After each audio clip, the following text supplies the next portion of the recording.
Veja no ICL Notícias, segunda edição. Futuro incerto na Síria. Líderes ocidentais celebram queda de Bashar al-Assad, mas enxergam riscos em novo regime. Derrota para Tarcísio. Luiz Roberto Barroso, presidente do STF, determina a obrigatoriedade de uso de câmeras por policiais militares de São Paulo. Mudança de rota? Depois de críticas de Lula à comunicação do governo, cresce especulação sobre saída de Paulo Pimenta da Secom. O ICL Notícias, o veículo mais confiável do Brasil, está no ar.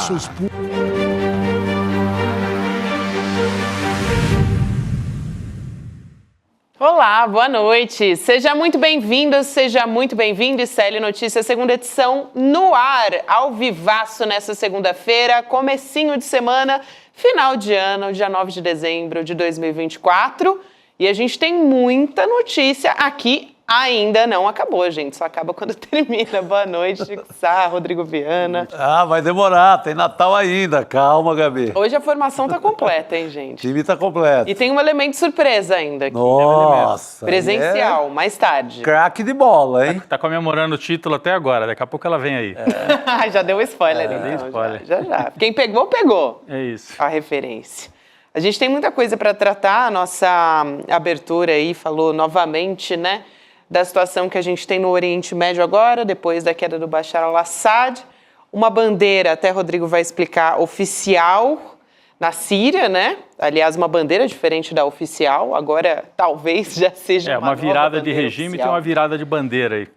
Uma virada de regime. Também a gente vai falar sobre essa situação de violência, né, no estado de São Paulo e também como isso se aplica para falar de Brasil, no aspecto da violência. Tem sido uma pauta e a gente acaba misturando um pouco de tudo, né? Porque envolve Tarcísio, que é um candidato da direita para 2026. Então, tudo isso está em jogo aí nessa semana, Rodrigo. E a troca no comando da comunicação. Daqui a pouquinho vão dedicar um tempo especial a isso. A possibilidade, o Lula deixou claro, né, na fala dele na última sexta-feira, no evento do PT, que não está satisfeito com a comunicação, então foi um sinal, lido como um sinal, claro, de troca na Secom, Chico. Lula tem razão, né? O governo é bom e a comunicação não tem dado conta disso, não tem pautado em lugar nenhum. Deu agora uma volta pelo Nordeste e tem muita aquela conversa de calçada, de mercado, que eu andei muito, você não vê, você não sente que o governo tem pautado nada. Nada, né? Nada. Ou é uma fala de Lula que alguém lembra e fala, ninguém... aquele assunto do governo, não, o governo, o PIB vai crescer, Lula melhorou isso, fez um acordo lá com os homens de fora, com o Mercosul, olha só, nada. Nada. Não vai nada, não pauta em um minuto a sociedade. Nós vamos falar já sobre isso, inclusive com a presença da Heloísa Vilela, né? No ICL Notícias primeira edição, onde eu estive hoje, também falamos bastante. Já se fala até num nome para a Secom, mas daqui a pouco a gente entra nesse ponto. Eu queria começar com o secretário de Segurança Pública de São Paulo, Gabi. Vamos nessa, até porque tem decisão até do Supremo Tribunal hoje. Exatamente, é a nossa chamada de hoje, né? O ministro Barroso obrigando realmente São Paulo a usar as câmeras nos... Modelo de gravação automática, né? Automático. Que é ininterrupto, Rodrigo. Porque aqui em São Paulo os caras estão trucando, né? Ligam, desligam, então isso o Supremo Tribunal Federal está impondo uma regra. Então é o seguinte, o Supremo manda e o Tarcísio vai ter que obedecer e está com o secretário de Segurança na Berlinda.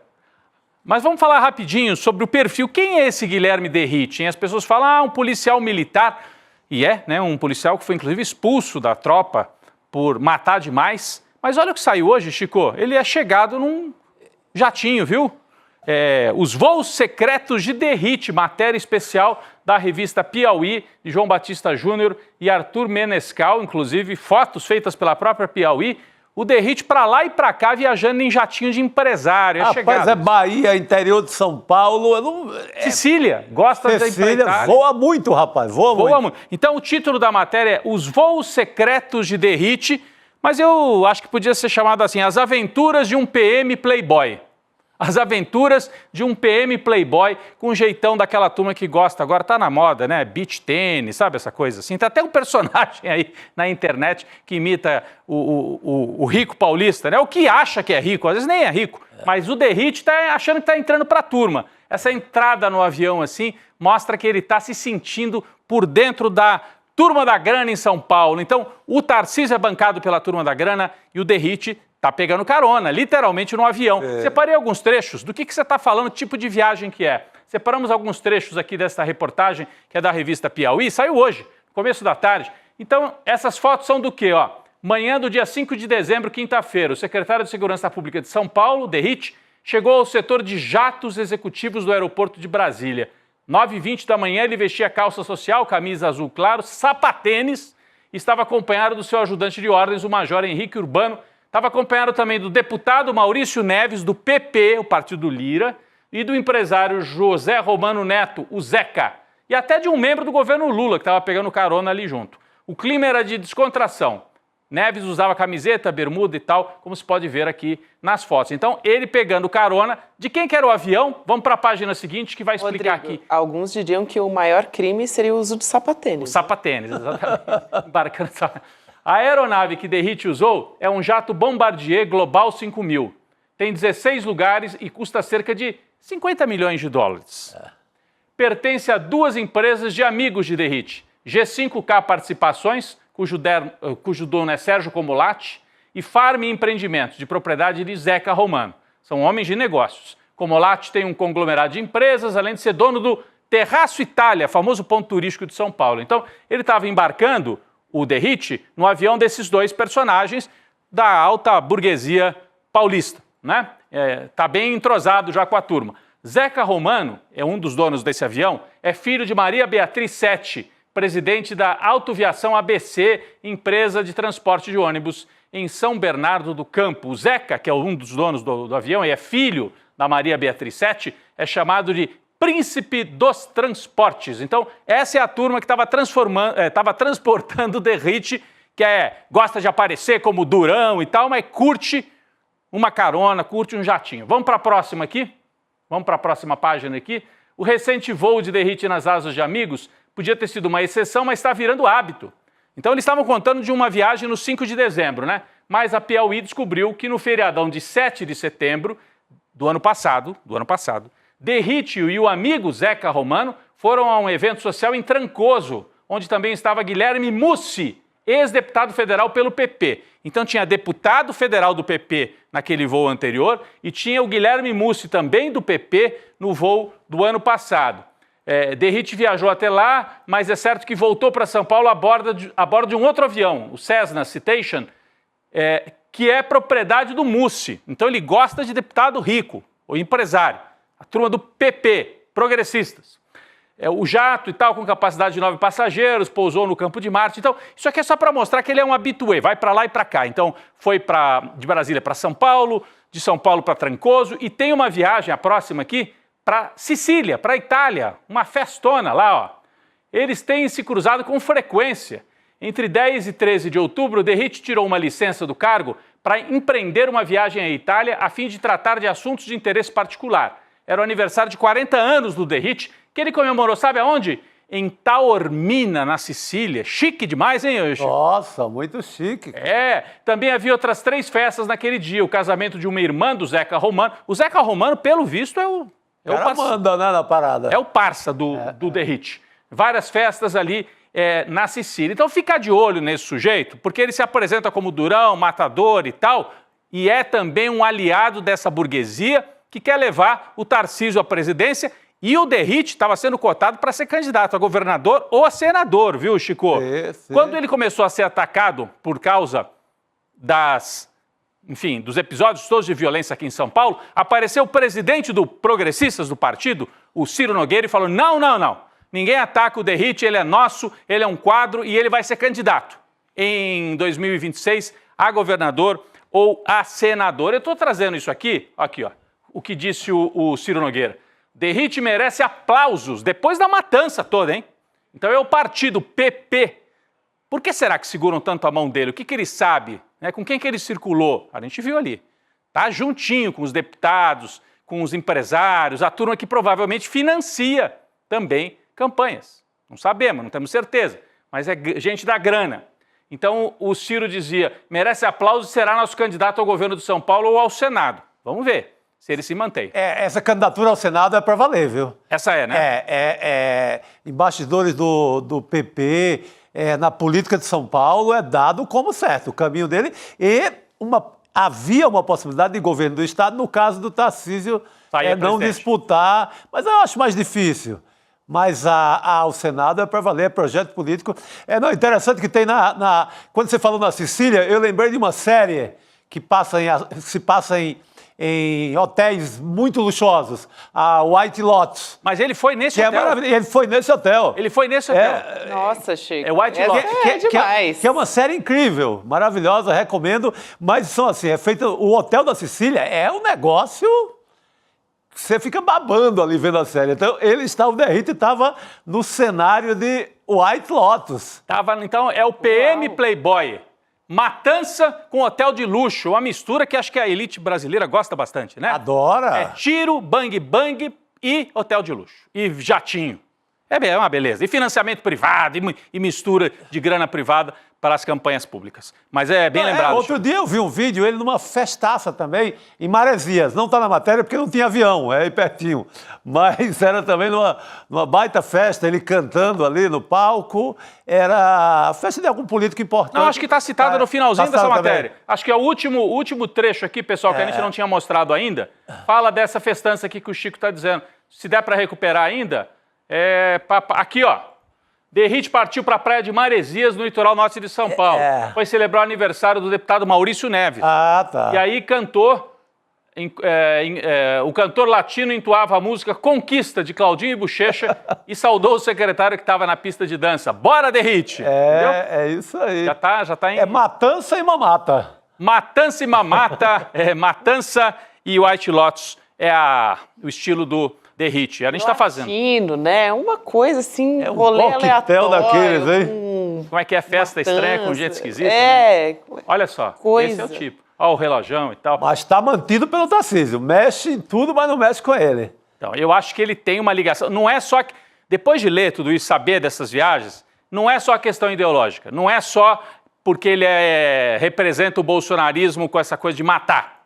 É também, provavelmente, pelas articulações empresariais que ele traz junto. Tem sustentação na elite, grana, na burguesia paulistana. É isso aí. Então, ficar de olho nesse sujeito. E em 2026, 2 senadores, né, em São Paulo, no Brasil inteiro, né, nós vamos eleger 2 senadores. Então, a chapa, um dos nomes pode ser esse sujeito. Agora ele está meio na berlinda, né, e tinha até uma coletiva para hoje, não sei se foi mantida, por causa dos casos. E alguns desses casos e essas viagens ocorreram naquele período em que tinham matado o sujeito ali na porta do aeroporto. Então ele estava viajando em jatinho particular, talvez para evitar, né, passar no aeroporto de Cumbica, onde foi morto pelo um informante da polícia. Bom, esse aqui é o primeiro tema que eu ia trazer. Rapidinho, voltar para o tema internacional, Gabi, porque nós vamos falar mais de violência e tal, mas eu queria só registrar essa matéria, importante matéria da Piauí, que está de olho no sujeito. Percebeu que é um personagem para a gente prestar atenção. É uma espécie de perfil, né, que a revista... Foi um perfil.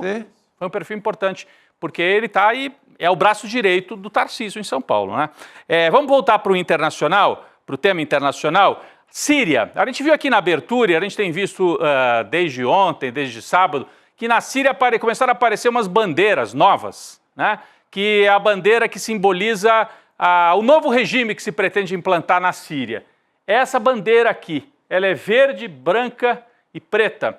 Era a bandeira da Síria utilizada nos anos 20 e 40, portanto, antes do regime do Assad, porque o Assad, que foi derrubado agora, antes dele estava o pai dele.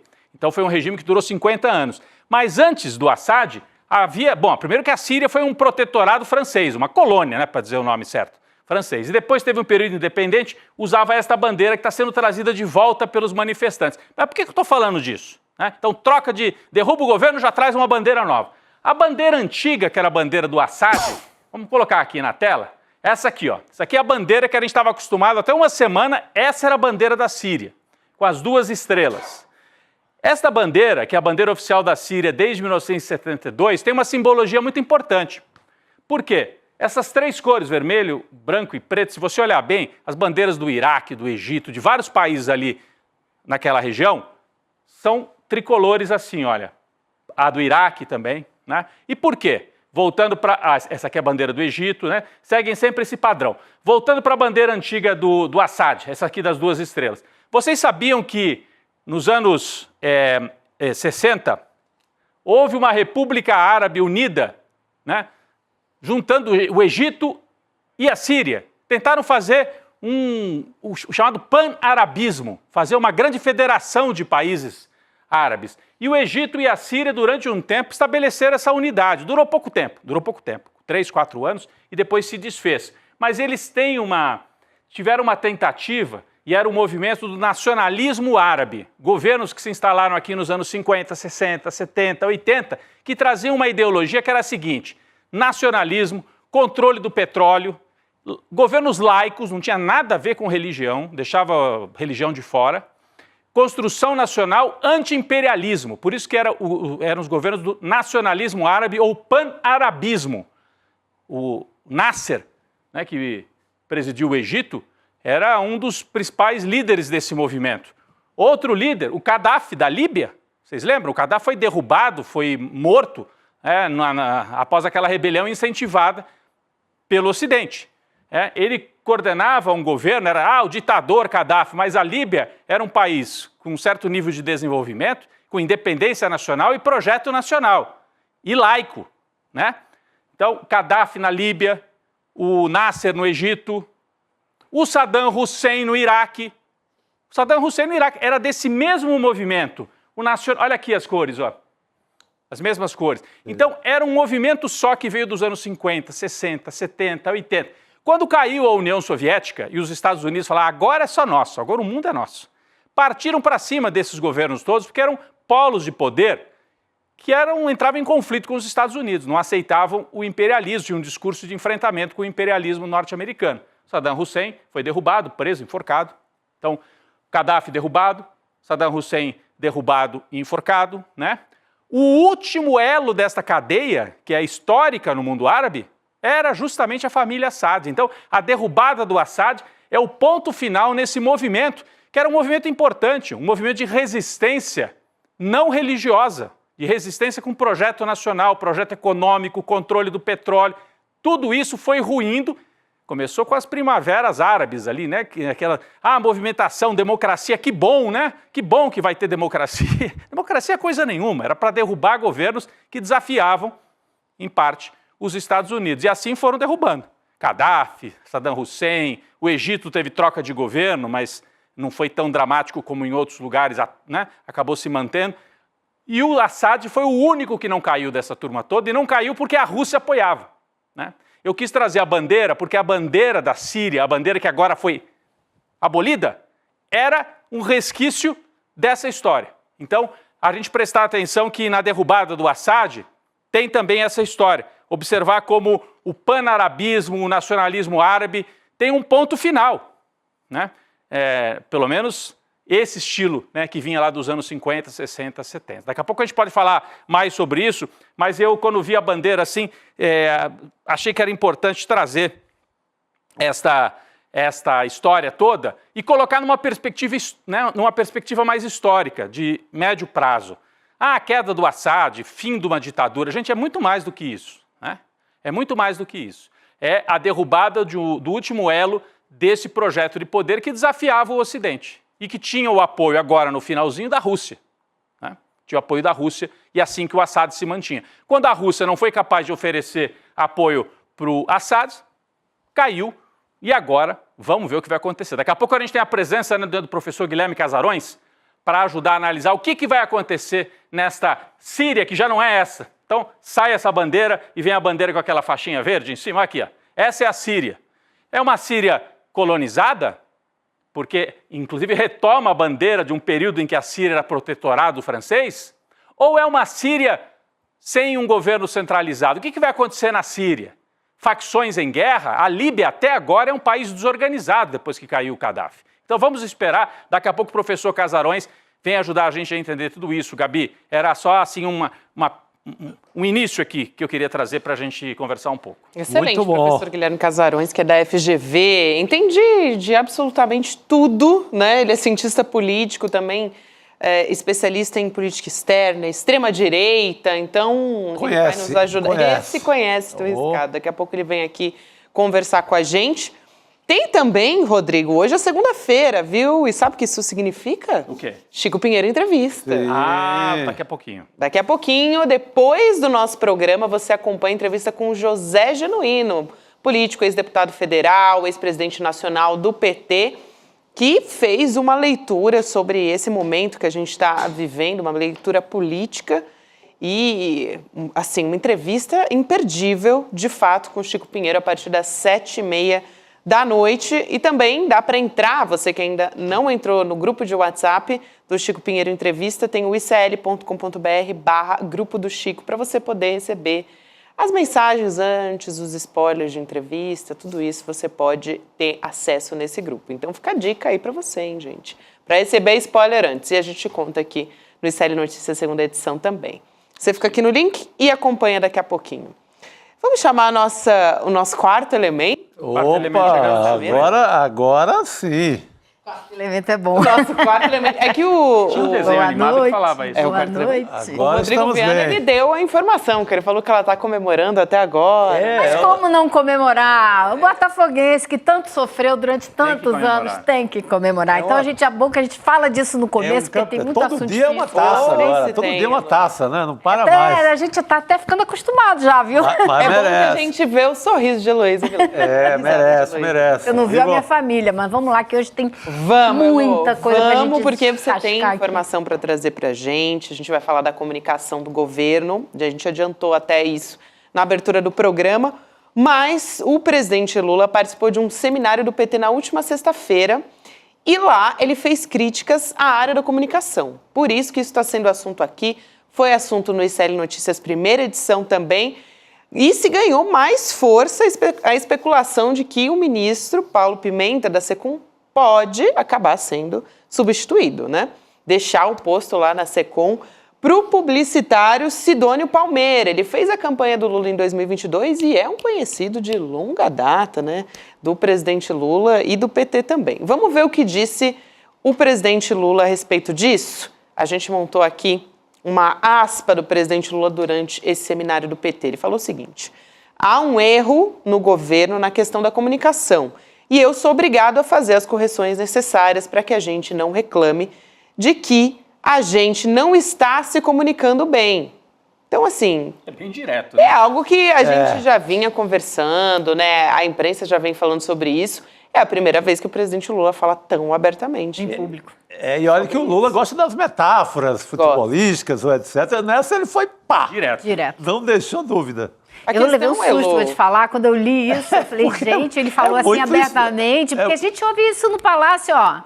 Né? Não é de hoje. O que eu quero te perguntar, Elô, você que está circulando sempre ali em Brasília, porque o Sidônio já tinha recusado antes ocupar esse posto. E agora? O cenário mudou? Você sabe? Tem alguma coisa? Olha, as duas únicas coisas que eu posso te dizer, a coisa de 2 semanas no Palácio do Planalto, eu ouvi essa história de que, eles vão tentar trazer o Sidônio para ver se dá um jeito na comunicação, que está difícil, está complicado e tal coisa.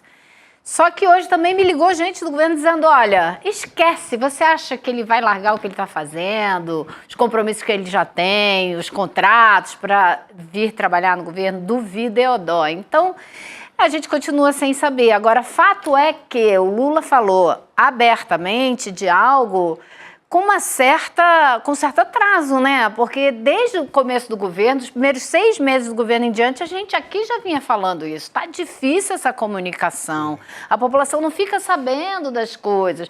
A gente está vendo uma economia melhorando, as pessoas não estão sabendo quem está fazendo o quê, como é que está melhorando. Então, não sei se é possível, através da comunicação, fazer com que a percepção da população case com a realidade econômica, que é isso que a gente tem mais sentido aqui, né? Elô, a gente fala do Sidônio, né? Como se as pessoas soubessem, mas Sidônio Pereira é uma pessoa que atua muito nos bastidores, é conhecido na área de comunicação, é um marqueteiro, a Gabi já falou. Acho que nós temos imagem dele, acho que era importante colocar, a nossa equipe tinha separado imagens do marqueteiro, fez a campanha essa campanha vitoriosa do Lula de 2022. Ele é da Bahia, né?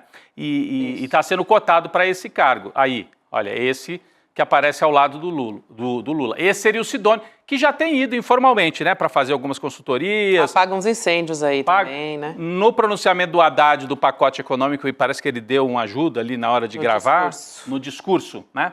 No discurso que foi para a televisão. Então esse é o Sidônio Pereira. Mas como você falou, tem gente que acha que ele não largaria, né, uma área que é uma área promissora, uma área em que ele tem tantos contatos e tal, para ir para o governo. E porque é uma bucha, né? Quando você assume um cargo público, né, Elô, oficialmente, você vai ter que ser cobrado por isso. Não, eu falei Pereira, Sidônio Palmeira. Palmeira. Eu acho assim que a gente continua sem saber. O fato é que a gente continua sem saber, porque o governo precisa muito. A gente não sabe até que ponto o compromisso dele também como engajado politicamente ou como cidadão, não vai abrir mão de dar uma ajuda numa hora decisiva. A gente tem um ano fundamental, que é o ano que vem, que se a gente não tiver uma boa comunicação e o governo não conseguir mostrar resultado e fazer com que a população entenda os resultados do que o governo está fazendo, a gente vai ter um problema muito sério, né, em 2026. Então, assim, eu acho que ainda não dá para eu dizer que nenhuma dessas duas fontes de informação que eu tenho tem segurança do que vai acontecer, sabe? Eu acho, então, que a gente está na dúvida. Agora, eu torço que seja a melhor pessoa possível, porque o governo está precisando demais de melhorar a sua comunicação. A gente observou isso aí o tempo todo, né? A gente está falando isso aqui, não é de hoje, né, Chico? Não tem marca, não tem nada que fique forte. Eu creio que não passou sequer a ideia de que era um governo de reconstrução, que pegou uma terra arrasada, né? Porque a gente veio de um cenário de a população comendo osso. A gente veio de uma economia péssima para o povo. A gente veio de um governo que não tem uma obra sequer, uma. Teve um episódio durante a campanha eleitoral que uma repórter pergunta em Cuiabá ao próprio Bolsonaro o que é que ele fez pela cidade e ele fica tentando desesperadamente achar uma obra e não fez. E mesmo assim, não passou. A população não tem essa ideia que é um governo de reconstrução, que pegou uma terra arrasada, a economia ali estraçalhada, e que tudo que foi feito até então é obra do Lula, que reconstruiu, que tem coisas importantes, não chegou para ninguém. Nossa, você falou uma coisa fundamental, né? Se você usa a imagem da população comendo osso para comparar com o que acontece agora, já seria uma forma de comunicar fortíssima, né? Mas quem salva ainda é a militância, que cria seus próprios memes. Essa é a grande agência de publicidade do Lula até então. Que é um grupo gigante, claro, que vai ali, que está fora de qualquer política de comunicação oficial, mas fica ali no dia a dia, não deixa, porque acha que é uma tremenda injustiça. Como é que esse governo não consegue comunicar nada? Ô Chico, eu acho, Gabi, que tem várias camadas também, Elô, nessa história da comunicação, porque muita gente tende a olhar assim, o PT é um partido que envelheceu e não sabe lidar com as redes sociais, ou a esquerda até, não é nem só o PT, a esquerda não consegue lidar com as redes. Mas no caso do governo, não é só melhorar e precisa melhorar a comunicação nas redes, é também como usar a comunicação tradicional. Porque se a gente lembra que no México, o López Obrador, presidente mexicano, que terminou com 80% de aprovação, a candidata dele se acabou de se eleger e tomou posse, a Cláudia Sheinbaum, ele não é propriamente um inovador de rede social. Ele fazia todo dia, ou algumas vezes por semana, conversas coletivas com a imprensa e falava direto para o público, usava muito rádio. Então, como é que o Lula poderia se comunicar melhor, usando as redes, mas também usando os meios de comunicação tradicionais, sem ficar nessa de, preciso falar alguma coisa, pego o telefone e ligo para a Globo, ligo para a Folha de São Paulo. Isso é o que se fazia nos anos 80, 90. O Obrador, nesse ponto, lembra mais o Chaves do que qualquer outra coisa, né? Mais moderado que o Chaves, né? Assim, no conteúdo. De comunicar direto. Exatamente. E o Lula é o melhor porta-voz do Lula. O Lula é o melhor porta-voz do governo. Ele tem que falar mais. Ele mesmo disse, eu não dou coletiva. E aí, no começo do governo, tentou fazer através do Marcos Uchoa, que foi o repórter, ótimo repórter. Ótimo repórter. Mas era meio engessado aquilo lá, né? Era sentado numa mesa, só conversando com um repórter. Eu não sei, o López Obrador era sentado numa mesa, pessoas falavam, faziam pergunta, ele falava do jeito dele. Não era não era fingindo uma produção de estúdio, sabe? precisa encontrar uma forma, porque o Lula é o grande comunicador. Mas não deu para construir nada melhor? Usa o Lula desde agora, não pode esperar 2026 só, né? Então, também acho que tem que encontrar a forma que seja confortável, mais próxima do Lula. O Lula tem que ser o Lula. Sim. Né? Não pode engessar o Lula. Acho que, de certa maneira, o fato do Bolsonaro fazer aquela live também acabou inspirando o governo a querer fazer algo parecido, porque funcionava. Para ele funcionava, aí funcionava mesmo. Para ele fazia muito sentido, né, Gabi? Mas é outro governo, enfim, é uma outra forma de comunicação que tem. Não estou aqui para, né, inventar a forma ou dizer o que o Lula deve fazer. Não, Mas, sem dúvida, não funcionou da forma como funcionava com o Bolsonaro. Acho que qualquer pessoa consegue ver isso, né? E o PT acabou se pronunciando sobre isso. Falou também, né? Teve que falar sobre isso. O Diretório Nacional do PT publicou uma resolução. Então, tem um trecho dessa fala que eu quero trazer aqui, que é a seguinte. O PT diz, né, na resolução do Diretório Nacional, as realizações do governo são extraordinárias, mas nem sempre isso é percebido adequadamente pela sociedade devido à timidez de vários dos nossos porta-vozes em travar abertamente o debate e a disputa política contra as forças conservadoras e reacionárias. A utilização de transmissões em cadeia nacional de rádio e TV deveria ser uma constante nas atividades da presidência e dos ministros e ministras que integram pastas cruciais, e não uma estratégia limitada a datas como 7 de setembro. Isso é importante, né? Porque a gente teve, por exemplo, a fala do Haddad no anúncio do pacote fiscal. E é um recurso pouco utilizado mesmo, né? Sim. A gente já esperou, por exemplo, posicionamentos a respeito do Ministério da Saúde, né? Em momentos para falar de vacina. Já houve várias cobranças nesse sentido. E a gente não teve, né? Eu fico pensando também, assim, não é só importante comunicar o que foi feito e as entregas que já foram realizadas, mas é muito importante, ainda mais nesse ano, comunicar o que o governo quer fazer e o Congresso não deixa. Claro. Por exemplo, quem ganha menos, paga menos, quem ganha mais, paga mais. Isso é uma bandeira maravilhosa que a população inteira pode entender. Exatamente. Que é a isenção do imposto de renda para quem ganha até 5 mil, né? Explicar isso para a população, não está explicado. Não está explicado. Explicando nada. E isso poderia ser a grande bandeira do governo Lula 3, né? Até 5 mil isentar. Mas vai tirar o dinheiro da onde? Vai cobrar do de cima. Tem que explicar isso. Cara, é o resumo da chave da discussão ideológica, política. É por aí, não tem... Para mim é um chavão, é uma frase perfeita, a campanha está pronta, tem que botar na rua e o Lula tem que ser o garoto propaganda dessa campanha. E aí, se o Congresso quiser barrar, que pague o preço por barrar, né? Porque o Lula não tem os votos sozinho, a esquerda não tem. Mas eu duvido que se tiver uma campanha bem feita, construída com amplitude, que o Congresso vai ficar contra, porque depois a turma vai lembrar em 2026, né? Vai pegar mal para o deputado que não acompanhar aquela votação. E isso o governo não tem feito. Essa comunicação que é muito política nesse sentido. E você traz a população para o seu lado e encurrala o Congresso em alguns momentos. Precisa, de vez em quando. Não é você gerar animosidade permanente. Não é de confronto, não é de confronto, mas se você informa a população, você naturalmente vai politizar a história e a população vai ver que é o governo que está embarreirando a votação. Tá embarreirando. O Congresso está embarreirando. E uma campanha, uma promessa de campanha, gente. Sim. Sabe, se não defender isso com unhas e dentes, o que mais? É que o pessoal está comentando aqui também, né? Enfim, o pessoal está muito engajado com essa pauta aqui. O Marco Chagas disse: o Lula comunica muito bem em palanque. Tem um discurso de palanque, assim, muito leve e tal. É verdade, né? Sim. Ele comunica em palanque como ninguém, né? Toda vez...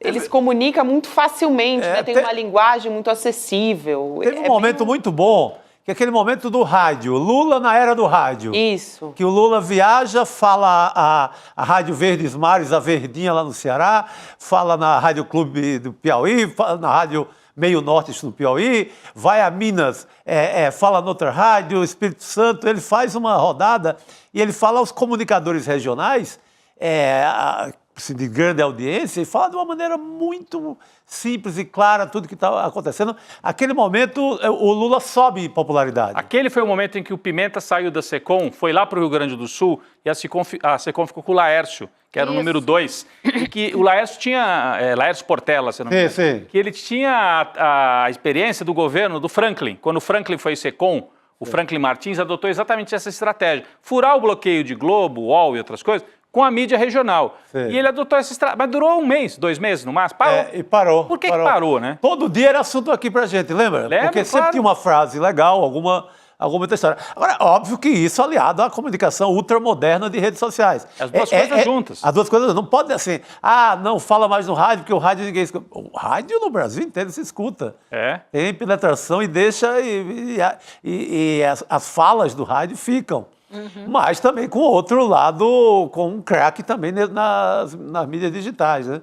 Exatamente. Então tem que fazer tudo ao mesmo tempo. Precisa de alguém que entenda tecnicamente e trace uma estratégia, né? Não dá para ser no improviso. Tá muito no improviso. Não, tá. Tem que ser com uma estratégia, com começo, meio e fim. 2025, o foco é esse, por exemplo. Nós estamos falando aqui, a gente não é assessor, não é nada, mas pode ser esse dos 5 mil, isenção. É esse o foco. Como é que vai fazer? Falar na rádio, falar na TV, usar as redes sociais. Enfim, tem que ter um começo, meio e fim. O fato, Rodrigo, é que a gente sente, não sei se vocês percebem assim, mas a sensação que a gente tem é que tem sido até aqui uma política de comunicação reativa e não propositiva. Sim. Né? Correndo atrás do prejuízo sempre, não propondo as pautas e jogando, né, os projetos para diante. Então, vamos ver. Gente, vamos trazer outros assuntos aqui também. Eu sei que essa, assim, o nosso chat está completamente O chat quer assim. discutir mais isso, né? Com certeza, a gente vai voltar a falar disso também. Fica uma gente, sensação porque, de um fato, pouco...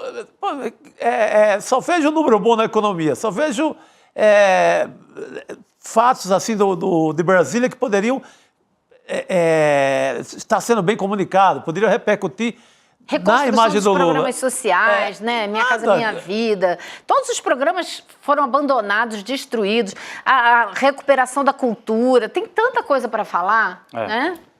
E não. Isso aí. Então a gente vai voltar a esse assunto também. Eu quero lembrar que ontem a gente teve a exibição de um documentário que foi Utopia Tropical, do Noam Chomsky no Cinema Série, porque foi dia de Noam Chomsky ontem, né?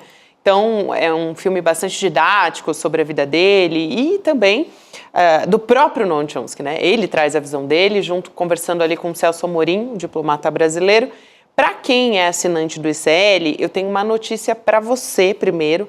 Então, além do documentário na íntegra, hoje a gente vai disponibilizar mais um conteúdo extra desse documentário, que é uma entrevista completa, a entrevista completa, né, com o Celso Amorim, com trechos que não entraram nesse filme. Então, se você assistiu, né, e ficou interessado e quer ouvir mais, essa é uma oportunidade para quem também não viu, né, para quem quer ver pela primeira vez, acho que vale a pena. Então, entrando para o ICL agora, você que ainda não é assinante, você garante presentes, né, que a nossa equipe preparou aqui para você. Então, vamos lá, vamos trazer o que espera quem assinar a partir do nosso link cl.com.br. O livro Como Parar o Relógio do Juízo Final, que é do Noam Chomsky. O livro finalista do Prêmio Jabuti, A Intenção Primeira, do Edu Moreira. O livro Utopia para Realistas, de Rutger Bregman. E também o livro Os Engenheiros do Caos, de Giuliano da Empoli, além do nosso certificado, a gente sempre manda o nosso certificado também de membro solidário do ICL. Então, fazendo a sua inscrição em icl.com.br, hoje você garante todos esses presentes, além de poder ter acesso a essa entrevista completa do Chomsky com o Celso Amorim, vale muito a pena. Ontem teve a nossa sessão de cinema do ICL, que a gente traz aqui também. E vamos seguir falando, a gente estava na abertura do programa, o Rodrigo trouxe uma explicação aqui, né, um pouco sobre a bandeira, né, as mudanças em relação a isso e tudo que está implicado na queda do Bashar al-Assad.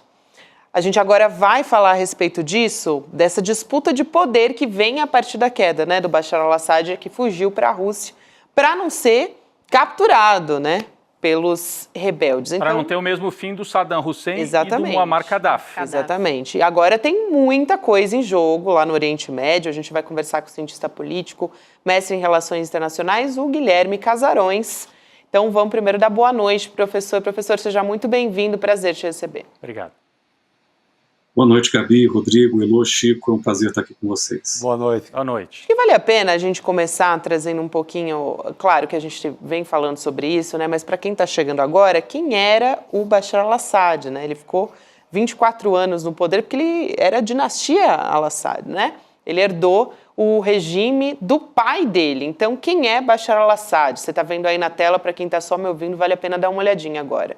Ele tem 59 anos, assumiu a Síria em 24 de julho de 2000, substituiu o Hafez al-Assad, portanto, pai dele, que governou a Síria por 29 anos, e foi um governo marcado por abuso aos direitos humanos e também um estado policial. Então, vamos começar por aí, professora. A gente vai trazer depois também quem é o Abu Mohammed al-Jawlani, que é líder do grupo rebelde, o HTS, né? Também conhecido como a Organização para a Libertação do Levante, que é esse grupo que agora, né, vai ditar o rumo das coisas. A gente já está colocando aqui na tela, então vou explicar tudo de uma vez. Olha esse nome. Primeiro começa pelo nome, hein, Gabi? Abu Mohammed al-Jawlani. Vamos lá. Muito bem. Obrigada, Chico. Se Chico só gostou, então levei estrelinha aqui ao vivo. Ele é líder do HTS, que é esse grupo considerado terrorista pelos Estados Unidos, pela União Europeia, pela Turquia e pela ONU também, se eu não me engano, né, que não está aqui na nossa arte, mas também. É um grupo, ele também, né, mas é um grupo dissidente da Al-Qaeda. Os Estados Unidos pagam 10 milhões de dólares por informações que levem à sua captura neste momento. E também busca passar a imagem de moderado. Acho que vale a pena a gente começar por aí, né, pelo perfil, já que é ele que está assumindo o posto nesse momento. Professor, o que a gente pode esperar e o que está em jogo, né? Nesse jogo de poder, de fato? Na Síria. Bom, Gabi, deixa eu falar primeiro do Bashar al-Assad, que é um caso curioso, porque ele não foi predestinado a ser presidente da Síria. A dinastia al-Assad chegou no poder em 1970 pelo partido Ba'ath. O pai, Hafez al-Assad, ficou no poder por 30 anos, mas era o irmão mais velho do Bashar al-Assad, o Bassel al-Assad, que deveria ter sido o presidente, o sucessor direto do pai. E ele faleceu num acidente de carro em 1994, se não me engano, e quando o Hafez al-Assad faleceu, o irmão mais novo, que é um oftalmologista de formação, trabalhava como médico na Inglaterra, ele voltou para a Síria para se tornar primeiro um presidente que gerou uma grande expectativa, uma grande esperança, porque ele tinha um ar modernizante. Inclusive a primeira viagem transatlântica do Bashar al-Assad como presidente da Síria foi para o Brasil. Em 2009 ele veio encontrar o então presidente Lula. Então ele era um sujeito em torno do qual gerava uma grande expectativa de ser, vamos dizer, um ditador modernizante, muito diferente do Saddam Hussein, muito diferente do Gaddafi na Líbia.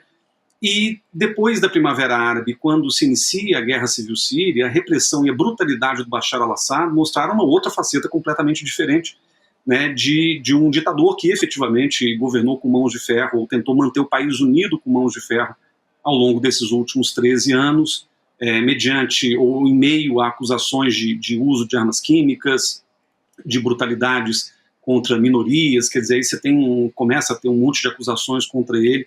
E a verdade é que com a queda do Bashar al-Assad no dia de ontem, né, foi na verdade anteontem na Síria, houve um grande entusiasmo por parte de um pedaço da população síria, inclusive, que vive fora do país e que achava que o Bashar al-Assad era um ditador que realmente deveria ir embora.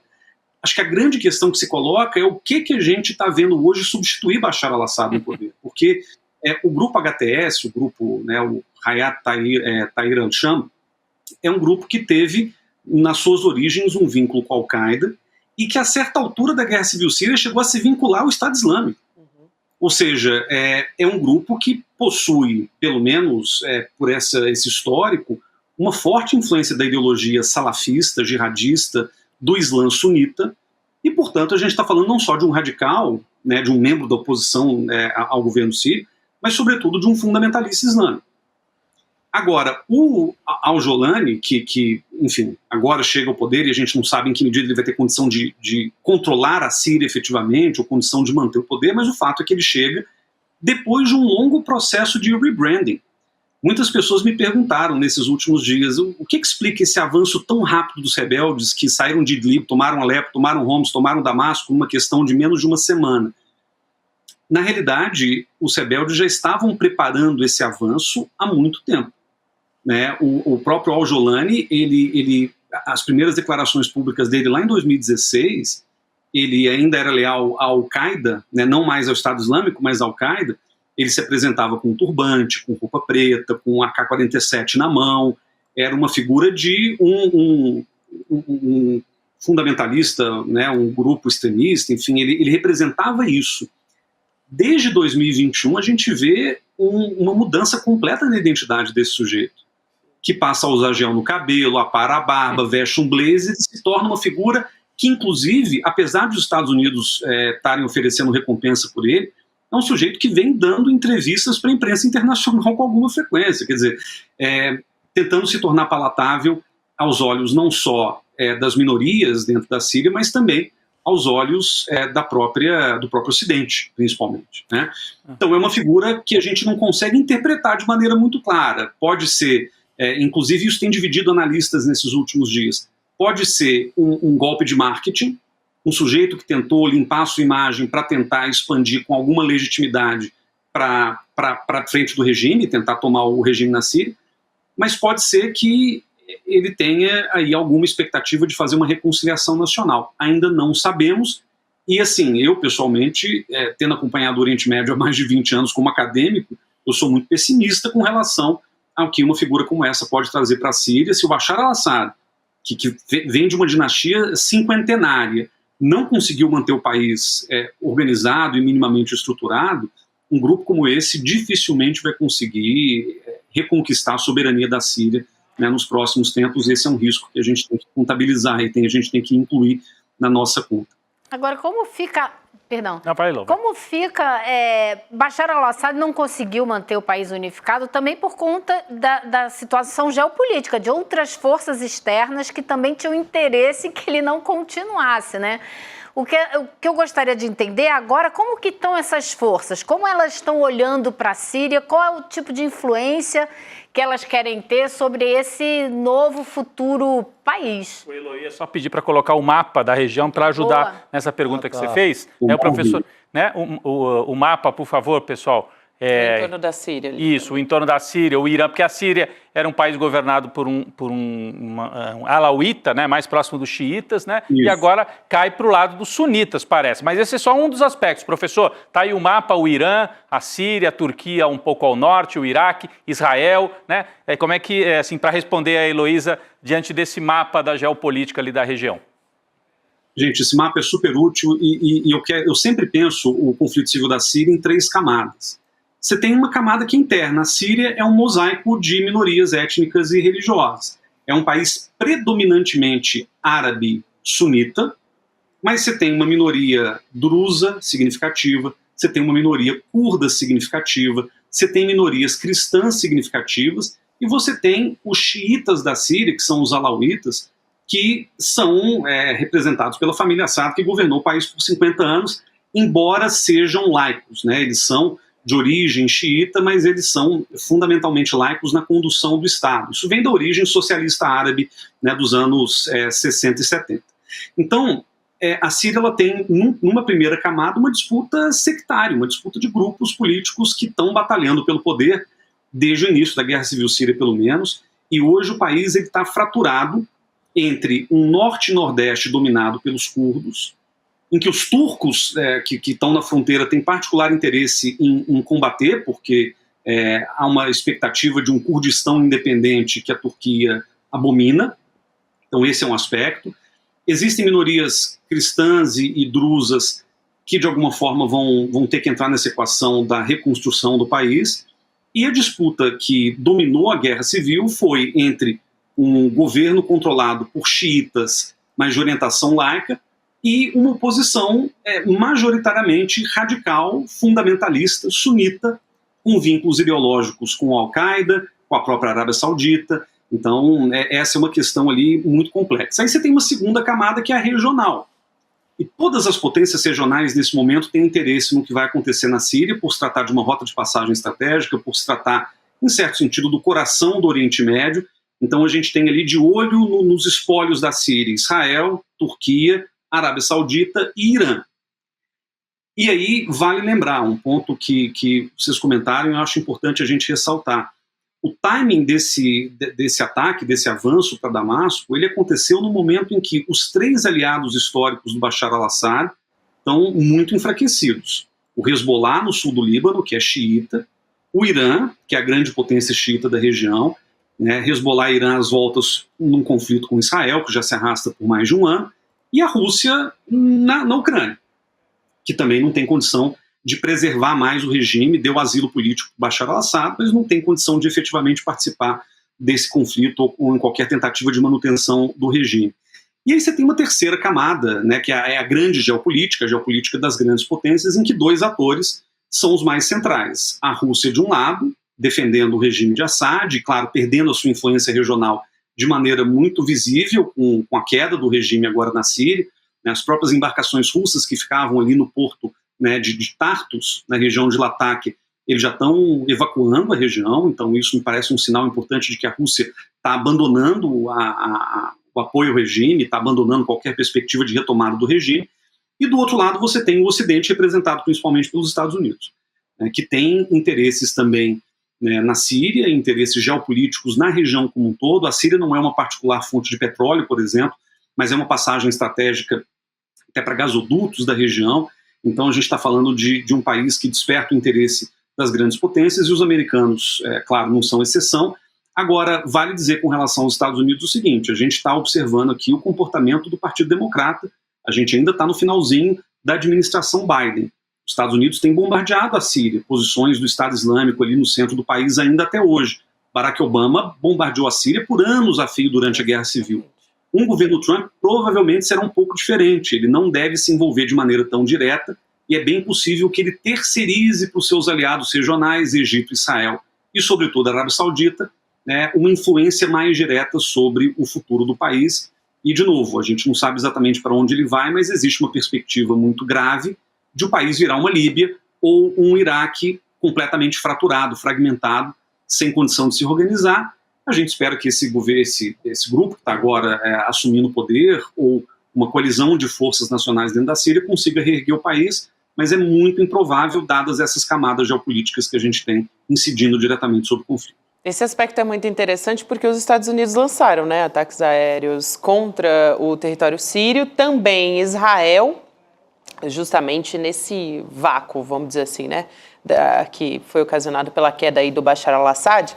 E o primeiro-ministro de Israel, o Benjamin Netanyahu, eu queria trazer a fala dele aqui, associando a vitória dos rebeldes às ofensivas de Israel no Oriente Médio. Então ele diz assim, o primeiro-ministro: esse colapso é o resultado direto da nossa ação enérgica contra o Hezbollah e o Irã, principais apoiadores de Assad. Isso desencadeou uma reação em cadeia de todos aqueles que querem ser libertados deste regime opressivo e tirânico. A professora poderia explicar muito melhor, claro, mas basicamente Israel se fortalece, né, nesse cenário. E eu queria aproveitar, já que o professor falou dos Estados Unidos, e trazer a fala também do Donald Trump, né? Essa diferença de postura é muito importante. Então, o Trump, que é o presidente eleito, também falou sobre isso.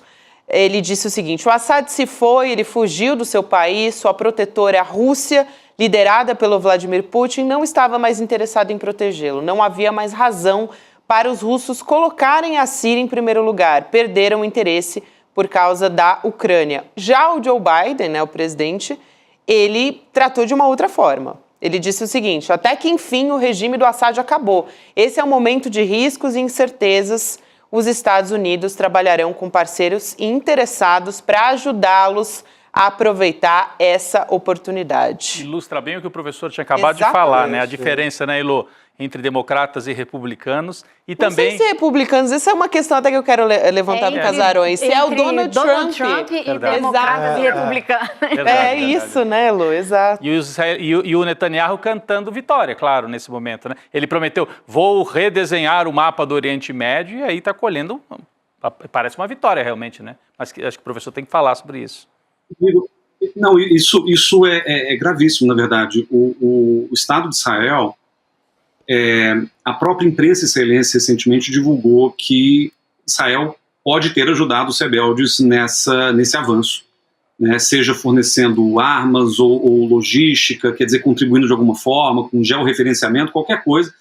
A gente não sabe ainda, a gente não tem materialidade para provar o envolvimento de Israel, mas é muito interessante a gente perceber que, né, a derrubada do regime é a derrubada também e o enfraquecimento dos principais inimigos de Israel no momento, que é o Hezbollah e o Irã, e, de certa maneira, esse avanço dos rebeldes permite também que Israel consolide o seu controle pleno da região das colinas de Golã, que foram anexadas, foram ocupadas, na verdade, por Israel em 67, na Guerra dos 6 Dias, e foram anexadas oficialmente em 2019, com o apoio do governo norte-americano, inclusive, né, contrariando as resoluções do Conselho de Segurança da ONU. A região de Golã, que é extremamente estratégica na fronteira entre Israel e Síria. Então, de alguma maneira, a expansão rebelde atende a interesses estratégicos de Israel.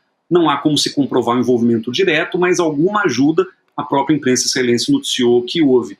Agora, há um beneficiário também muito claro, que é a Turquia, porque a queda de Assad desorganiza a capacidade da Síria em responder a investidas turcas. A Turquia frequentemente cruza a fronteira com a Síria. Já há regiões fronteiriças entre a Turquia e a Síria que estão ocupadas de fato pela Turquia, e é um combate aí já de longa data entre curdos sírios e as tropas turcas, que tende a se intensificar. Agora, lembrando que os curdos da Síria, desde o início da Guerra Civil, eles têm recebido muito apoio norte-americano, porque eles eram um grande ponto ali de resistência, né, contra o Estado Islâmico. Que emaranhado. Então pode ser que a Turquia também não consiga mais avançar, dependendo do interesse dos Estados Unidos em si, né, envolver e proteger os curdos da região. Lembrando que os americanos também apoiam o Kurdistão iraquiano, e a Turquia está com raiva disso tudo, porque o grande movimento separatista acontece na Turquia, em que os curdos representam 20% da população, ou mais ou menos 15 milhões de habitantes. Chico, quer perguntar também? Não, eu queria só uma curiosidade, professor. O Brasil retirou o embaixador de Damasco e ficou na moita ali, nada falou Itamaraty até agora sobre essa questão. A posição deve ser essa, neutralidade, ficar nisso? O Brasil lançou uma nota oficial no sábado. Eu não vi, em que se dizia, orientando as brasileiras a deixar o país. Nesse tom, né? Não desse... Uhum. Porque como o Brasil ele pode, nesse momento, se eximir de ter uma opinião geopolítica muito clara, mas ele não pode deixar de ajudar os cidadãos brasileiros que porventura estejam na Síria. Então a nota ela foi mais no sentido, foi de condenação do tipo, olha, condenamos toda a violência que está acontecendo na Síria, repudiamos atos terroristas e atos de violência, exortamos uma solução para o conflito que respeite a integridade territorial da Síria. Quer dizer, é uma nota muito alinhada com o discurso oficial diplomático brasileiro para absolutamente todos os outros quadros de conflito que a gente tem, mas o importante dela era dar um telefone lá da embaixada ou de algum consulado próximo para que os brasileiros possam requisitar ajuda caso seja necessário. É uma questão de repatriação, mas o governo brasileiro nesse momento não tem exatamente muito o que dizer. A posição brasileira está clara desde o início da Guerra Civil. Qualquer solução para a Síria deve passar pelos sírios. Tem que ser uma solução vinda de dentro e nunca imposta de fora para dentro. A gente não pode cogitar, o Brasil pelo menos, uma mudança de regime, que era o que os Estados Unidos e o Ocidente queriam, né, no começo da Guerra Civil, né, tentar passar uma resolução que o Brasil se absteve em 2011 para intervir na Síria. E claro que o governo brasileiro foi contra naquele momento e continua sendo contra isso. Então, a posição do Brasil é muito fácil de entender, e é correta, né, na medida em que o Brasil não tem exatamente uma grande implicação no conflito da Síria, e não tem que, nesse momento, ter uma posição muito clara.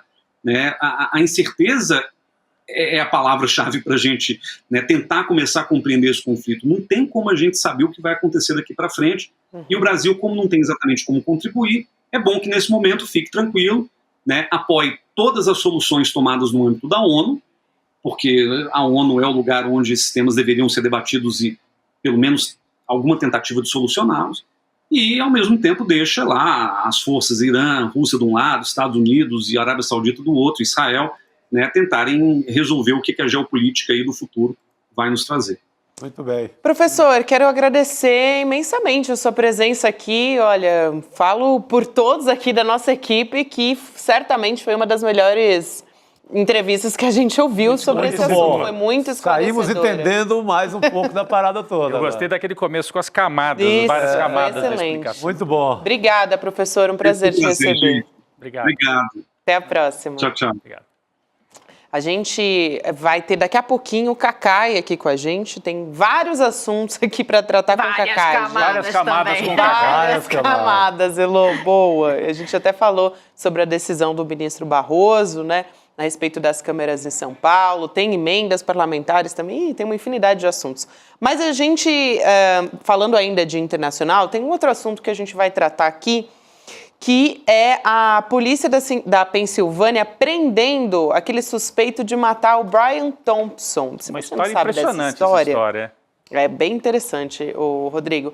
É CEO da United Healthcare, que é a maior provedora de plano de saúde dos Estados Unidos, né? Elô morou lá, enfim, pode falar muito bem como funciona o sistema de saúde dos Estados Unidos, mas ele foi morto na semana passada a tiros lá em Manhattan. Assim, olha a cena negócio impressionante. Cena de cinema, né? É cena de cinema mesmo. Olha isso, ó. Ele de paletó azul ali. Ó. E o cara, né, encapuzado. Atira pelas costas, né? Pelas costas. E de manhã cedo ele passou 10 minutos esperando. Ele sabia que o empresário dessa United Healthcare estava chegando para uma reunião e ele esperou. O que eu achei mais curioso e me chamou muita atenção, duas coisas. Hoje ele foi preso, ele tinha um manifesto escrito à mão criticando o comportamento das empresas de plano de saúde. Que, para quem não sabe, nos Estados Unidos, o motivo número 1 de falência pessoal, de você quebrar e a sua família ficar na falência, é com a conta dos planos de saúde. Na Covid isso foi muito forte, né, Lu? Isso é sempre. E muita gente, tem um estudo da Harvard que mostra que mais de 35 mil pessoas morrem esperando a liberação dos tratamentos que as empresas se recusam a liberar. Então você paga e na hora que você precisa você não tem. E esse rapaz foi preso, quando foi preso hoje, então ele tinha esse manifesto, mas assim que houve o assassinato, o New York Times entrou nas redes sociais para ver a resposta da população.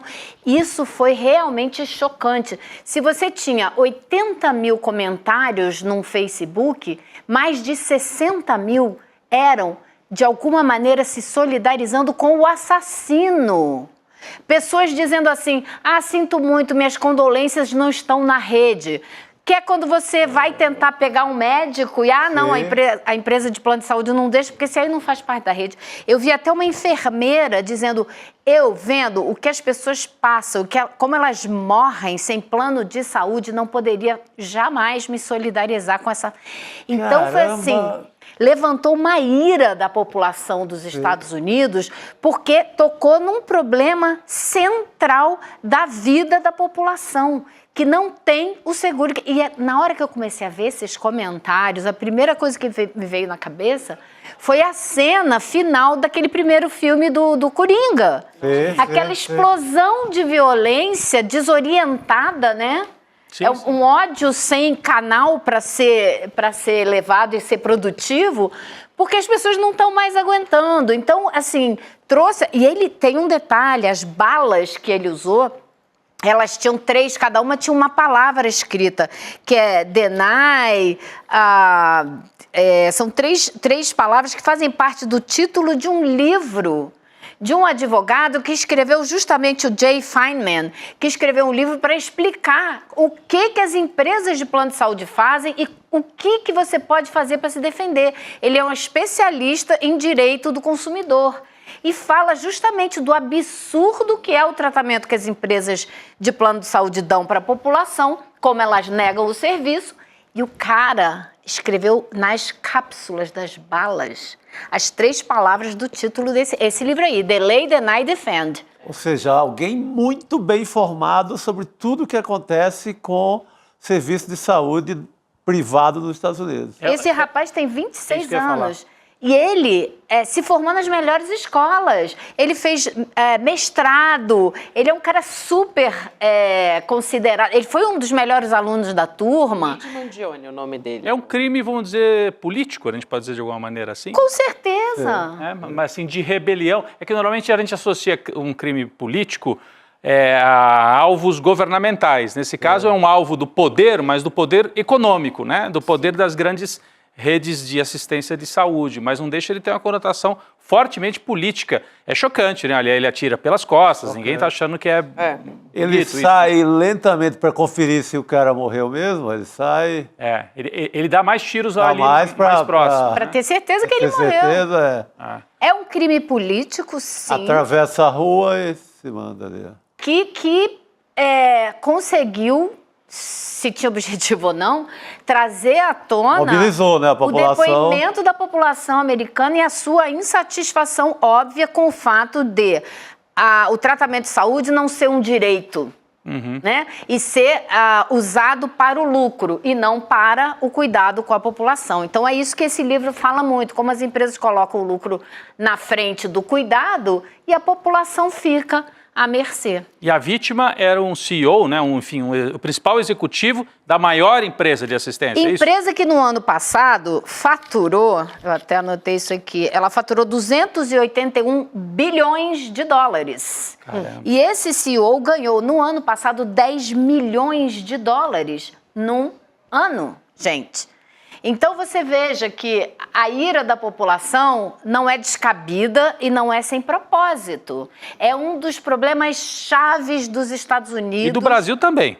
A questão dos planos de saúde aqui. Tem o SUS, né? Tem o SUS, mas... Mas a relação com os planos, perdão, é exatamente isso. Que é revoltante, né? É revoltante. Quem paga plano de saúde, sabe. Uma classe média que paga o plano de saúde... E na hora que vai usar, não pode, tem que pedir autorização, não pode. Sobe em 25% às vezes. A inflação da área de saúde é diferente da inflação, então, e ele sobe 25%. Isso é para ter acesso, sim, ao plano de saúde mais básico possível. E o que a gente espera agora? Lula vai indicar o Vadir Damus. O Vadir Damus para a Agência Nacional de Saúde. A gente espera que ele dê um bom combate a esses abusos dessas empresas. O que é muito difícil, né? Porque uma gente muito poderosa no Brasil é a gente que você está ali morrendo no hospital e decide se uma coisinha a mais numa cirurgia pode ou não pode. É exatamente o vídeo que eu vi, Chico. Você falou exatamente o vídeo que eu acabei de ver. A mulher falando assim... Você acha que o empresário pode decidir quanto tempo uma anestesia tem que durar numa operação? Porque já tem empresa de seguro nos Estados Unidos dizendo o seguinte, essa operação aqui são tantas horas de anestesia. Se passar, você é que paga o excedente. Olha que absurdo. Mas é chocante e acho que assim, eu queria... A nossa comunidade certamente está aqui acompanhando esse debate, que eu vejo assim, a classe média no Brasil que paga plano de saúde, muita gente, né, usa o SUS também, mas é um problema, não é tão dramático como os Estados Unidos, né? Porque lá acho que não tem opção, né, Elô? Você não tem para onde correr, né? Ou é plano de saúde ou não é nada, né? A não ser que você seja muito pobre, aí você entra no Obamacare ou nos programas do governo, mas assim, sua faixa salarial tem que ser muito baixa. Então a classe média não foi beneficiada pelo Obamacare, que foi aquele programa de saúde que o Obama fez, que foi muito falado e tal. Não serve para ela. Ela continuou dependendo dos planos de saúde. Terminou na bala. Mas é dramático aqui no Brasil também, né? Você tem que ficar... Eu agora acabei de mudar. Você fica... passa de um plano para outro. Fica mudando, outro vem com um aumento absurdo. Do dia para a noite vira 5 mil. Aí você tem que voltar para o outro plano. Ou pega essa nova opção agora de não ter... De pagar um pouco a cada consulta. É uma desgraça, né? Com participação. É uma desgraça, é uma roubalheira. Praticamente todos os planos agora é uma roubalheira com participação. E é uma luta. Tenta reclamar, você... decide a tua vida ali na cama do hospital. Exatamente, exatamente. Eu aposto que vai aparecer um monte de comentário aí, porque todo mundo tem uma história para contar. O que a minha mãe, com quase 90 anos, teve que brigar pro cuidado da minha irmã, né? Minha irmã tinha uma doença terminal, então ela precisava de cuidados, assim, alimentação parenteral. Eles recusavam, gente. Eles recusavam a alimentação, ela tinha que brigar o tempo inteiro. No meio do tratamento. É isso. Eu acho fundamental a gente levantar esse debate aqui, também olhar para a nossa realidade. E eu quero trazer um outro assunto aqui. Cacai vai chegar para conversar com a gente, porque a gente tem falado, assim, na semana passada, talvez o tema principal tenha sido a violência em São Paulo, no Brasil, e principalmente olhando, né, para a política do Tarcísio de Freitas e também do Guilherme Derrite, que é o secretário de Segurança de São Paulo. Hoje, importante decisão do presidente do Supremo Tribunal Federal, Luiz Roberto Barroso, a respeito das câmeras corporais nas fardas dos policiais militares aqui em São Paulo. Ele determinou hoje que é obrigatório esse uso durante as operações. E isso quer dizer que as câmeras vão funcionar em período integral, né? Elas não vão ser acionadas em alguns momentos. Isso é importante. E o Barroso estava atendendo essa decisão. Aconteceu no âmbito de pedido da Defensoria Pública e justamente acompanhado dessa determinação de gravar sem interrupção das imagens nas operações. Agora, vamos entrar nesse debate aqui com o Cacai? Eu, particularmente, achei importante, né? Porque o uso, a gente já tem estatísticas, né? Dados mostrando o quanto gravar as operações policiais diminui a letalidade policial. Sim. Agora, tem alguns especialistas trazendo no debate que o Supremo Tribunal está legislando demais, né? Então, enfim, vamos ouvir o Cacai a respeito disso. Vou dar boa noite para o Cacai. E já aproveito, Cacai, para te perguntar, essa decisão você considera que é correta ou o STF está legislando demais, como dizem esses especialistas? Boa noite, mais uma vez. Boa noite, Gabi. Boa noite a todos. Alegria estar aqui mais uma vez com vocês. Olha, o Poder Judiciário é um poder inerte, um poder que só age quando provocado. Na realidade, as pessoas reclamam muito, às vezes, dos excessos de algumas decisões, mas é porque precisou ser provocado. Nós estamos vivendo um sistema de calamidade pública, especialmente no estado de São Paulo. Houve um aumento de 98% da letalidade, especificamente em relação aos policiais, especialmente a Polícia Militar no estado de São Paulo. Essa semana mesmo eu escrevi um artigo, eles não estão nem aí, até fazendo uma menção àquela famosa frase do governador do estado de São Paulo, quando houve uma chacina e alguém disse que ia levá-lo aonde, ele disse, eu não estou nem aí, pode levar para onde quiser. Então acho que veio em muito boa hora essa decisão do Barroso. A decisão tem uma série de características interessantes. Primeiro, como você bem disse, Gabi, foi a Defensoria Pública que teve que movimentar para poder fazer esse pedido. Porque até então, o completo descaso do governador e do secretário de Segurança de São Paulo é um descaso absoluto com a vida, com os direitos humanos. Só que numa semana foi crescendo aquele militar que matou com 11 tiros nas costas um menino de 26 anos de idade. É algo inacreditável. Depois a violência contra as pessoas na rua, contra a senhora completamente indefesa, aquela questão da ponte que chocou o Brasil, quer dizer. Então era necessário, porque até então o que falava o governador de São Paulo? Que ele ele era contrário ao uso de câmera. Ou então, no máximo, ele queria uma câmera que o policial pudesse desligar quando quisesse, ou seja, o policial vai fazer uma operação e desliga a câmera. Então foi necessário, sim, que a Defensoria batesse as portas do Supremo, e em muito boa hora a decisão do ministro Barroso, que é muito interessante, porque ela é ampla, ela inclusive determina que seja feito um controle rigoroso e seja feito uma certa forma de prestar contas. É um mínimo de 10.500 câmeras que vão ser necessariamente estarem ligadas e usadas, e, obviamente, essa decisão faz com que você tenha, seguramente vai cair a letalidade no estado de São Paulo. Então eu acho corretíssimo, eu acho que o Supremo Tribunal fez o correto, não só determinou que as câmeras tivessem que ser usadas, mas usada intermitentemente, você não pode desligar a câmera.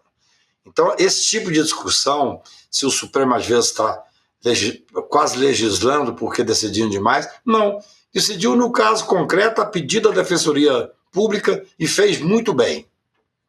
Ô, Cacai, boa noite, bom tê-lo aqui mais uma vez. O Ronaldo Caiado, governador de Goiás, que insiste que não vai, mesmo após hoje, não vai usar nunca.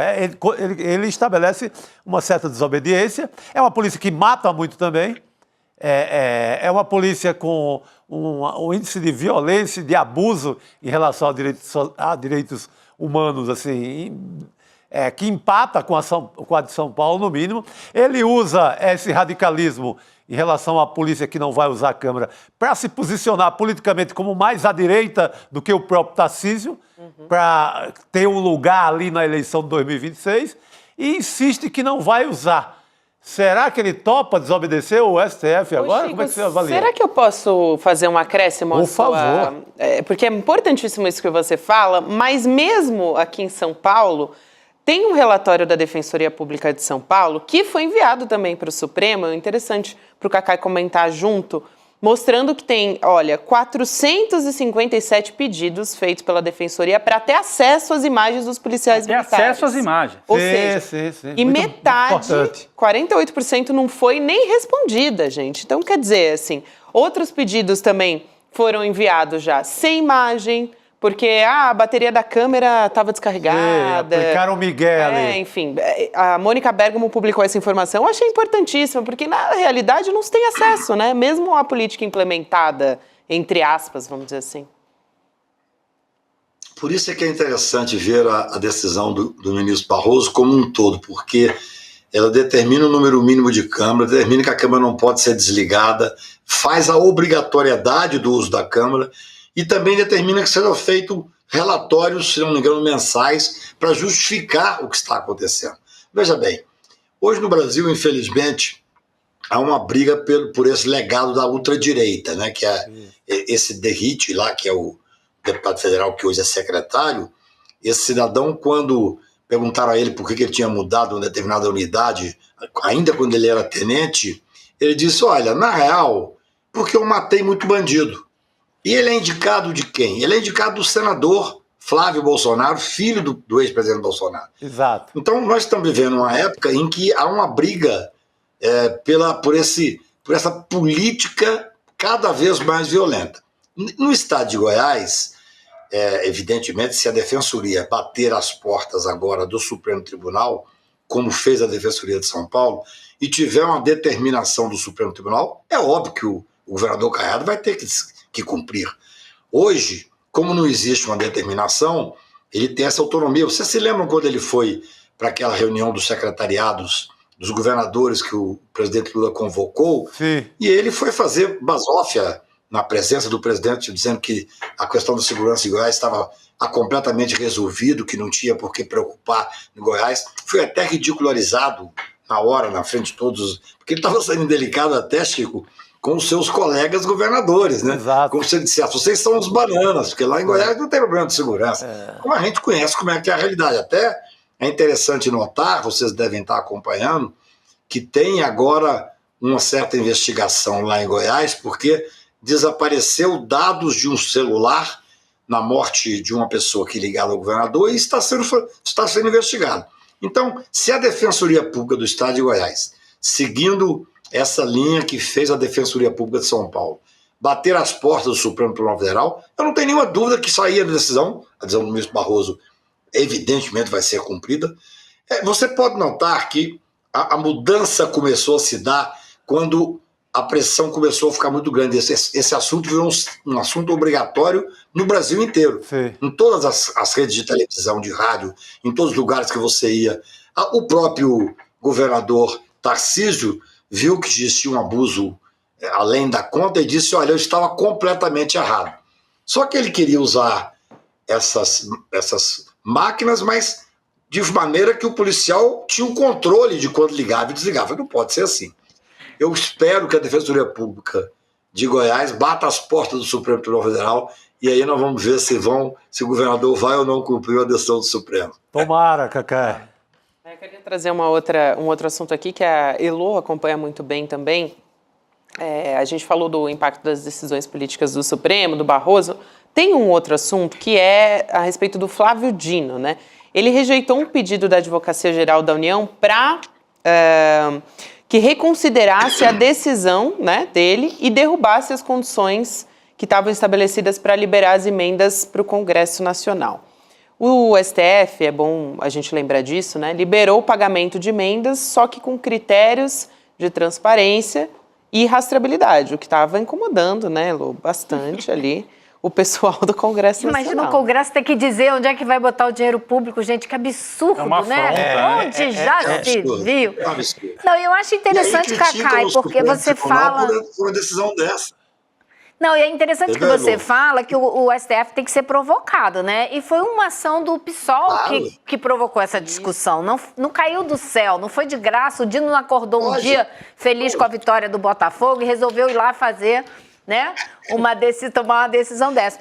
E aí, o que eu achei curioso foi que claro, o Congresso quicando de raiva, tentando chantagear o governo de que não vai votar a reforma tributária, não vai votar o que precisa votar, enquanto o dinheiro não aparecer. E a AGU foi lá e pediu ao Dino para reconsiderar. E o Dino disse, não vou reconsiderar. Ao que me parece, aí eu queria te ouvir, é que a única coisa que o Dino fez foi colocar essa situação dentro da Constituição. Nada além disso. Essa foi a resposta dele, né? Foi muito interessante, porque se você for ler o que ele escreve, ele não só não reconsidera, como ele fala assim, não, eu poderia até fazer qualquer flexibilização, desde que dentro daquilo que está previsto na Constituição. Quer dizer, rigorosamente, embora evidentemente o Supremo Tribunal seja um tribunal político, não político partidário, mas político lato sensu, e é bom que seja assim, se provocado por um partido político, se provocado por quem tem legitimidade, o ministro passa a ter a obrigação de se manifestar. Gente, essa decisão, ela é de uma simplicidade, é a rastreabilidade, é poder identificar o que existia. O orçamento secreto foi considerado inconstitucional. Eles queriam que não fosse secreto, mas que não pudesse ser identificado. Isso é secreto, ora essa. Então, a decisão está corretíssima. Claro, vai dar eu diria, uma certa instabilidade nesse momento na questão do pacote. Os deputados e senadores estão acabando o ano, gente. Então agora é uma correria danada. Hoje eu vi que 3 ministros do governo saíram para poder voltar, para poder apontar as emendas que lhes interessam. Vocês, evidentemente, vocês devem ter visto isso. Então eu acho que o ministro Flávio Dino, ele tem uma experiência muito interessante. Ele é um juiz, passou em primeiro lugar no concurso, é um brilhante. Ele foi governador, acho que 2 vezes, foi deputado federal e foi ministro da Justiça. Então, eu entendo que ele tem... Foi eleito senador. Senador não chegou, ele assumiu, mas não chegou a ficar nenhum dia, né? Porque ele saiu para ser ministro, né? E é muito interessante notar que ele conhece profundamente como é que se está dentro do Congresso Nacional. Sim. É muito bom, por isso é que eu acho interessante a maneira que é escolhido os ministros do Supremo. Claro, ele tem que ter uma notória saber jurídica, que é óbvio que o Flávio tem, ele passou em primeiro lugar no concurso para juiz e tal, mas ele sabe o que está mexendo. Claro. Veja bem, eu acho que foi a Gabi que falou, o que se pede ali? Pede apenas que possa ter a rastreabilidade e a identificação. Gente, é dinheiro público. Então você foge da questão do orçamento secreto, mas também você não quer ser identificado. É uma vergonha, está corretíssimo, ministro Flávio Dino. Ô Cacai, rapidamente, o que você acha da avaliação de alguns, e aí eu estou falando do novo presidente da OAB de São Paulo, né? O advogado criminalista Leonardo Sica foi eleito para a OAB de São Paulo e está fazendo críticas à atuação do Supremo. A gente acabou de trazer 2 exemplos aqui de decisões do Supremo que, no meu entendimento, jogam para o lado da civilização, né? Tem um aspecto civilizatório, o lado das emendas e essa questão das câmeras policiais. Mas o presidente da OAB de São Paulo, numa entrevista ao Estadão, disse que o ativismo judicial está se tornando um risco, né? E se refere especificamente à atuação, indiretamente, mas ele não citou, mas estava claro que era isso, a atuação do Alexandre de Moraes. Isso tá ocorrendo? Esse debate começa a ganhar corpo, assim, colocar algum limite ao Supremo, ao Alexandre de Moraes? Isso é muito grave. O que você achou disso? Se você conseguir responder assim com alguma rapidez, que a nossa chefia aqui diz que o nosso tempo está se esgotando, mas eu acho um debate fundamental. E um presidente da OAB de São Paulo traz isso, né? Importantíssimo. Eu me preocupei muitíssimo com essa entrevista, porque na realidade ele está dizendo que pode haver nulidade nos processos de 8 de janeiro. Sim. Faz uma comparação completamente infeliz com a Lava Jato, não tem nenhuma relação. O Supremo Tribunal, na sua maioria plenária, a sua unanimidade, entendeu que é o supremo lugar certo de julgar o caso de 8 de janeiro. Na verdade, você pegou bem. Essa entrevista está na verdade, tentando fragilizar as decisões do Supremo no caso da tentativa de golpe. Uhum. Eu achei muito infeliz a entrevista. Acho que você discutir a questão dos poderes do Supremo, você falar que deve ter mandato para ministro, eu não acho grave, pelo contrário, eu sempre defendi essa ideia de que poderia ter mandato, mas não criticar especificamente em relação ao momento mais tenso que nós estamos passando. Veja bem, provavelmente o ex-presidente da República, Bolsonaro, vai ser denunciado agora no Supremo Tribunal Federal. O Supremo já entendeu que a competência é dele. Os crimes estão evidenciados, é só ler o relatório. Eu tive a pachorra de ler 884 páginas. A OAB, através de uma seccional forte, começar a criticar na hora de julgar o Bolsonaro é de uma infelicidade extrema. Parece algo articulado. Infelicidade porque você é muito educado, Cacai. Uma mesma entidade que não se pronunciou em relação ao 8 de janeiro e em outros momentos que a democracia estava sob risco. E agora estão querendo bombardear o STF. Silenciou a OAB de São Paulo. Sim. É isso, quero muito agradecer. Sem dúvida, aqui. A OAB Federal também. Federal também. OAB Federal também, OAB Federal também. Eu não participo de ordem, em regra, eu postei 3 ou 4 coisas, é o seguinte, eu quero saber o seguinte, as chapas que estão disputando, o que acham de 8 de janeiro? Ninguém falava nada. Eu colocava isso no grupo Prerrogativas, era um silêncio ensurdecedor. Total. Entendeu? Por exemplo, vocês estão disputando a OAB nos estados, eu quero saber qual é a proposta de vocês. Não, a proposta é não pagar anuidade, a proposta é cuidar do advogado recém-formado. É importante? Claro que é importante. Mas eu quero saber as questões jurisdicionais que interessam. Claro. Como essa especificamente, a primeira manifestação que vem é para quê? É para enfraquecer o Supremo no momento em que está para ser denunciado lá o ex-presidente da República, que é exatamente esse que faz essa política necessária aí, que tem que ser enfrentada. Se o ministro Barroso fez muito bem na hora certa, porque a letalidade no estado de São Paulo da Polícia Militar é algo completamente assustador. É isso. Olha, jabuti não sobe em árvore. Essa entrevista é uma entrevista extremamente preocupante. Demais. Obrigada, Cacai. Hoje Cacai estava afiadíssima aqui. Muito bom. Obrigada, prazer te receber, Obrigado. Cacai. Eu vi vocês lá na terça-feira, no sábado eu fiquei afiado. Boa, garoto. Valeu, querido. Até mais. Um abraço. Só não vi o Chico Sá. Eu tava no Ceará, Cacai, tava lá, fui ver minha mãe. Queremos mais compras, né, ao longo do ano, é isso. Valeu. Tem que fazer mais. Um abraço grande. Valeu, Cacai. Um abraço, querido. Gente, vamos terminar o programa com notícia boa, né, falar do filme Ainda Estou Aqui. Olha, a internet só fala disso também, né, a Fernanda Torres é a estrela do filme, foi um dos indicados na categoria de melhor filme de língua não inglesa no Globo de Ouro 2025, anúncio que foi feito hoje, da indicação. E a Fernanda Torres, gente, maravilhosa, também foi indicada na categoria de melhor atriz. E ela disse que... Eu discordo dela, porque ela disse que a indicação é inacreditável. Eu acho que não.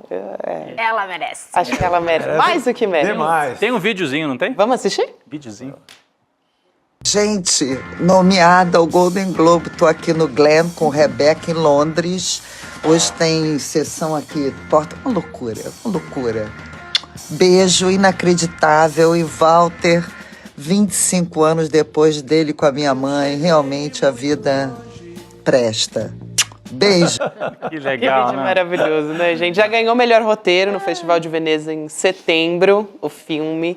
E para quem não sabe, para quem ainda não assistiu, mas assim, só se fala nesse filme aqui, né, gente? Então corre para assistir. Assistam! Porque é sobre a vida, né, a história do ex-deputado Rubens Paiva, que foi assassinado durante o período da ditadura militar.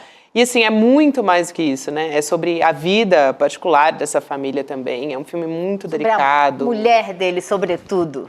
Exatamente. Eunice, né? E sobre tudo que ela passou, né? Eunice Paiva, que aliás uma deferência aqui para essa grande mulher que foi a Eunice Paiva, né? Também, além do deputado Rubens Paiva. Eu fiquei assim radiante, né, gente? Nossa, então vamos eu também. terminar. Eu Bora, tô até Fernanda. emocionada de falar. Muito bom, então. A gente terminar o nosso programa hoje assim, começar a semana, né, numa energia boa. E, Elô, amanhã tem também a estreia da sua série, né? A série Ameaça Global, Os Perigos da Nova Era Trump. Tá chegando por aqui essa nova série original do ICL. Elô, se você puder falar em um tweet pra gente. É uma tentativa de explicar e entender o que vem por aí e o que é que a extrema-direita está fazendo, como que ela está se estruturando, o que está por trás, a ideologia que a sustenta, essa extrema-direita perigosíssima que a gente está vendo crescer no mundo. Vamos dar uma olhadinha no trailer? Bora lá. The Democrats said, please don't call them animals, they're humans. I said, no, they're not humans, they're animals.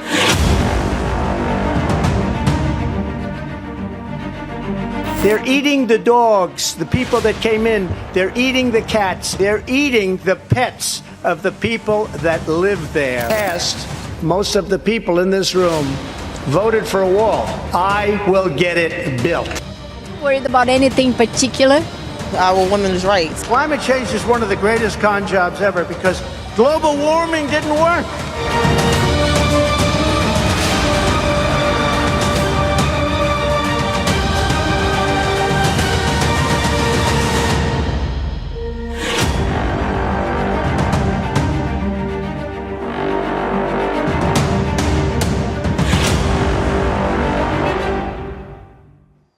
Lembrando, para garantir o ingresso, aí, como diz o trailer, você tem que se inscrever em sln2.com.br. Vai ter debate também com a Elô, com o professor Castro Rocha, com o James Green e com o Eduardo Moreira. Então, fica a dica aí para todo mundo. Então é a série e o debate na sequência. Amanhã, 8 horas da noite. Amanhã, 8 horas da noite. Vamos nessa, gente, com essa bancada maravilhosa, mais completa hoje? Não, peraí. Ó, tem o Chico Pinheiro com o Genuíno agora. Gente, imperdível. Genuíno é imperdível. Não, mas a gente vai nessa para dar lugar a Chico Pinheiro. Para poder assistir. Então vamos lá. Aí, ó. É a chamada. Agora, 7h30. Você fica aqui e já assiste. Fica no link. Não é isso? A gente vai dar espaço, vai abrir alas agora para Chico Pinheiro Entrevista. Venham, Muito boa noite, Chico Sarro, Rodrigo Viana, Heloísa Vilela, todos que nos acompanharam. Sempre um prazer Valeu, dividir Gabi, essa mesa. Obrigado, querida. Obrigado, comunidade. Valeu, gente. Até amanhã. Boa noite. É quase inacreditável que os eleitores dos Estados Unidos tenham escolhido um novo presidente que é um homem declaradamente machista, racista e condenado em 34 acusações. A reeleição de Donald Trump é um golpe duríssimo no que a gente entende como democracia no mundo moderno. Para entender esse futuro incerto, o ICL lançou uma nova série original, Ameaça Global, os perigos da nova era Trump. Vem participar do lançamento oficial com a exibição do primeiro capítulo da série no dia 10 de dezembro, às 8 horas da noite. Eu estarei lá ao vivo com o Eduardo Moreira e outros convidados para um debate essencial para a gente entender o que está acontecendo. Então, clica lá em Saiba Mais e se inscreva para participar.